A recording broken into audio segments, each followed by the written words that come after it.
अच्छा, तो स्टूडेंट्स इस लेक्चर में हम रेस्पिरेटरी सिस्टम का जो फर्स्ट हिस्सा है वो हमारे पास फर्स्ट जो टॉपिक है आपकी किताब में दैट इज़ नोज़।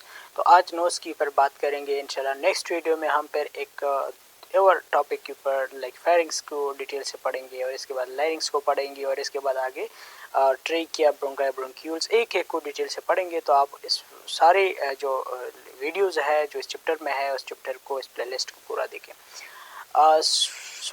हमारे पास नोज़ क्या है। नोज़ जो है ये only visible part of respiratory system है। अगर हमारे रेस्पिरेटरी सिस्टम की ये रेस्पिरेटरी सिस्टम में अगर कोई भी पार्ट ऐसा है जिसको हम विजिबल कह सके, जिसको हम देख सके बाहर से, तो वो क्या है, वो हमारे पास सिर्फ और सिर्फ नोज़ ही है। नोज़ के अलावा कोई रेस्पिरेटरी सिस्टम नहीं है।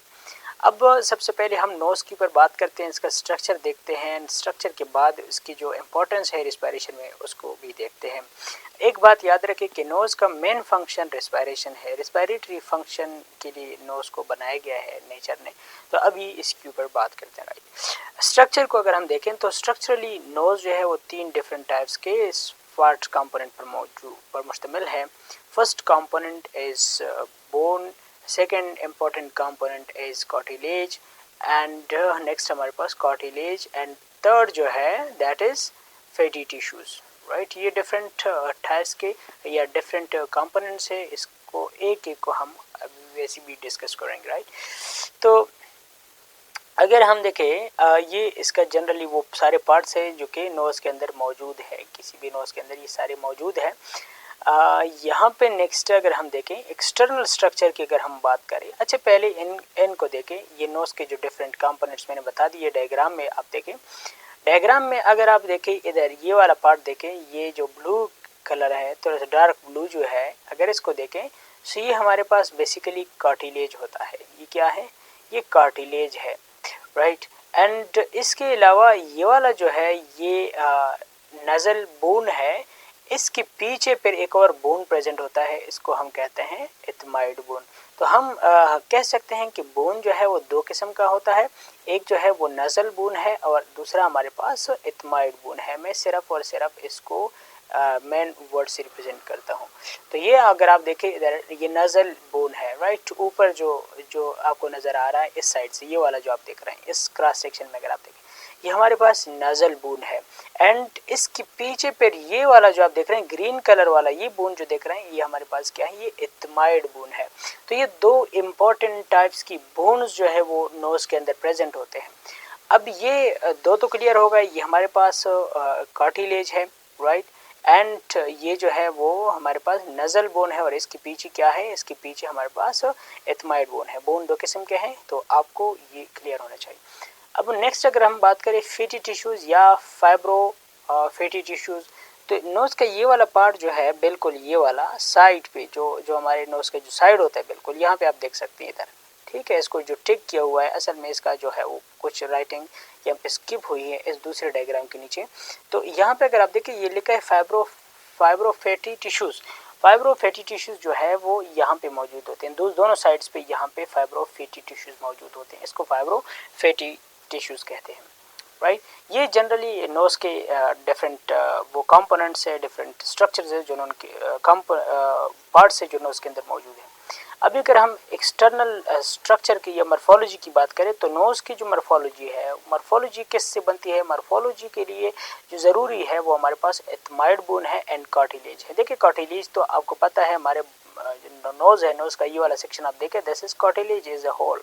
राइट, यहाँ पे मैंने आपको पहले भी बता दिया कि हमारे पास क्या है, ये कार्टिलेज है। ये जो आप देख रहे हैं ये कार्टिलेज है, या साइड पे ये भी कार्टिलेज है। राइट, यहाँ पे आप देख सकते हैं ये इधर इसको हमने क्या किया है, इसको इधर जो है वो टिक भी किया है। ठीक है, इसको लेबल किया हुआ है। तो ये हमारे पास क्या है, ये कार्टिलेज है। अब कार्टिलेज के ऊपर डायरेक्ट स्किन है, तो इसके बाद ये कार्टिलेज प्लस एथमाइड बोन, ये एथमाइड बोन किस तरह अरेंज है, ये बाहर की तरफ है किस तरफ है। तो जितना ये बाहर की तरफ होता है इतना इसका जो नोज़ है वो क्या होता है, नोज़ का स्ट्रक्चर बाहर की तरफ होता है। तो मतलब ये है कि जो एक्सटर्नल स्ट्रक्चर है नोज़ का वो डिपेंड करता है दो चीज़ों पे। फर्स्ट हमारे पास है एथमाइड बोन, सेकंड जो है वो कार्टिलेज है। तो मेरे ख्याल में एथमाइड बोन भी आपको क्लियर है, कार्टिलेज भी आपको क्लियर है, और आपको ये भी पता है कि एक्सटर्नल स्ट्रक्चर किस चीज़ पर डिपेंडेंट होता है एंड ओवरऑल स्ट्रक्चर क्या है, राइट। अब अगर हम एथमाइड बोन को थोड़ा सा मज़ीद एक्सप्लेन करें, इसको इलाबोरेट करें आपकी अंडरस्टैंडिंग के लिए कि एथमाइड बोन क्या होते हैं, तो एटमाइड बोन एक बोन है जो कि तो आपके आईलिड्स, ये दो आई है, ये भी हमारे पास ये आई है, दूसरी साइड पे ये आई है, तो इनके दरमियान फिर हमारे पास क्या नज़ल बोन होता है, इधर ऊपर बिल्कुल ऊपर यहाँ पे आप देख रहे हैं, तो ये ऊपर नज़ल बोन होता है। नज़ल बोन के नीचे फिर हमारे पास ये एक साइड पे उधर आई है, ठीक है, उस साइड पे है, एक इधर है, तो दोनों के दरमियान हमारे पास क्या है, ये बोन प्रेजेंट होता है, इसको हम कहते हैं एथमाइड बोन। अब यहाँ पे वीडियो में एक यहाँ पे एक्सपोर्ट करना चाहता था आपको दिखाने के लिए, लेकिन मसला ये था कि यहाँ पे वो एक्सपोर्ट नहीं हो रहा था। नहीं, इसको मैं आपको एनिमेशन के ज़रिए अगर आप देख लेते तो फिर वो बहुत ही आसानी से आप इसको समझ जा सकते थे। हाँ, अच्छा, नेक्स्ट हमारे पास है कार्टिलेज। कार्टिलेज तो सॉफ्ट बोन होता है आमतौर पर, और यहाँ पे इसका जो मेन स्ट्रक्चर है अभी मैंने बता दिया कि इस कार्टिलेज यहाँ पे प्रेजेंट है, जो कि इसके स्ट्रक्चर बनाने में हम रोल प्ले करता है। अब हमारे पास इसका जो रोल है, ये तीन, ये जो स्ट्रक्चर, ये स्ट्रक्चर कंप्लीट हो गया। अब यहाँ पे जो आप देख रहे हैं ये वाले चीज़ें, ये इम्पोर्टेंट है विद रिस्पेक्ट टू रिस्पायरेशन, हमने रिस्पायरेशन को पढ़ना है। तो सबसे पहली बात तो ये है कि आप समझे कि नोस्ट्रिल्स होती क्या है। तो नोज़ के जो सुराख होते हैं, ये जो हम देखते हैं, ये वाले जो सुराख के basically these are called nostrils. इसको हम क्या कहते हैं, इसको हम कहते हैं नोस्ट्रिल्स, राइट, इसको हम नोस्ट्रिल्स कहते हैं। ये हमारे पास क्या है, नोस्ट्रिल्स है, राइट। अब नेक्स्ट क्या है, नोस्ट्रिल्स तो आप समझ सकते हैं। नोस्ट्रिल्स क्या करते हैं, नोस्ट्रिल्स जो है ये इसके अंदर आमतौर पर अगर आपने कभी नोटिस किया हो, अगर आप नोज़ को अंदर से देखें तो आपके नोस्ट्रिल्स में इस तरह हेयर्स होते हैं। एक तो हम बात करते हैं सीलिया की, वो अलग चीज़ें, ये हेयर्स ये आप फिजिकली देख भी सकते हैं, कुछ लोग इसको रिमूव भी करते हैं। तो ये जो हेयर्स होते हैं, अगर क्रॉस सेक्शन में आप देखें, ये हेयर्स क्या करते हैं, ये फॉर्न जो पार्टिकल्स होते हैं, इसका मेन रोल ये है कि आपके रेस्पिरेटरी सिस्टम को पहला नोस्ट्रिल्स हवा प्रोवाइड करने में अहम रोल प्ले करते हैं कि आपके अंदर हवा, एयर जो है आसानी से चला जाए, और फिर इस हवा के अंदर जो पार्टिकल होते हैं, जो सॉलिड पार्टिकल होते हैं, वो इस हेयर्स के साथ अटैच हो जाते हैं, वो अंदर पर नहीं जा सकते। तो हमारे पास क्या है, तो हमारे पास नोस्ट्रिल्स क्या करते हैं, नोस्ट्रिल्स हमारे पास हम रोल प्ले करते हैं, पहले ये एयर को आपके अंदर लेके जाने में हम रोल प्ले करते हैं, इसके बाद एयर को फिल्टर करते हैं from pathogens and then from specially solid particles. Next हमारे पास दूसरा जो इसका इम्पोर्टेंट पार्ट है नोस्ट्रिल्स के अंदर, मतलब अगर आप अंदर चले जाते हैं, फिर अंदर क्या है हमारे पास, अंदर म्यूकस मेम्ब्रेन है।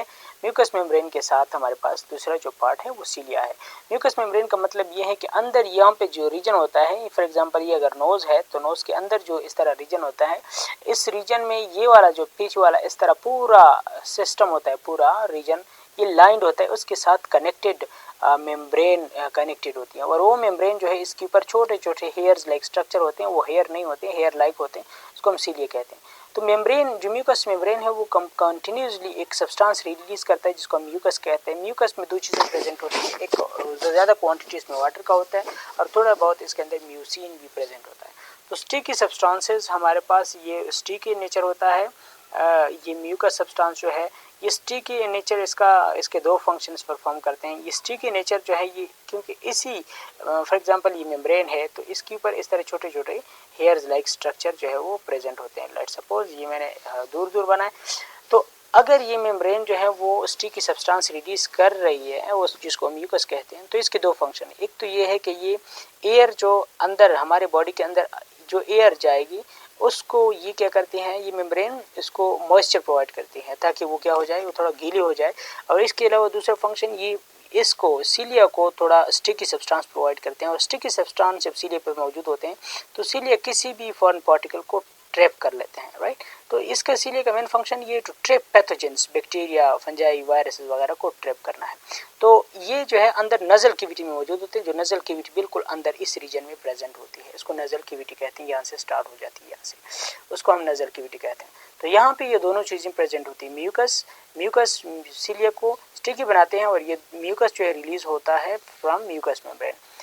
इसके बाद लास्ट हमारे पास है ब्लड कैपिलरीज। ब्लड कैपिलरीज के ऊपर हम डिटेल में भी बात करेंगे। ब्लड कैपिलरीज जो है इसका मेन फंक्शन ये है कि जो एयर हम लेते हैं इसको 30 डिग्री सेंटीग्रेड तक किया करें, इसको वार्म करें, इसको ज़्यादा टेम्परेचर प्रोवाइड किया जाए ताकि ये हवा जो आप बाहर से ले रहे हैं इसको क्या करें बॉडी के साथ एडजस्ट किया जा सके। तो ये मेन फंक्शन है ब्लड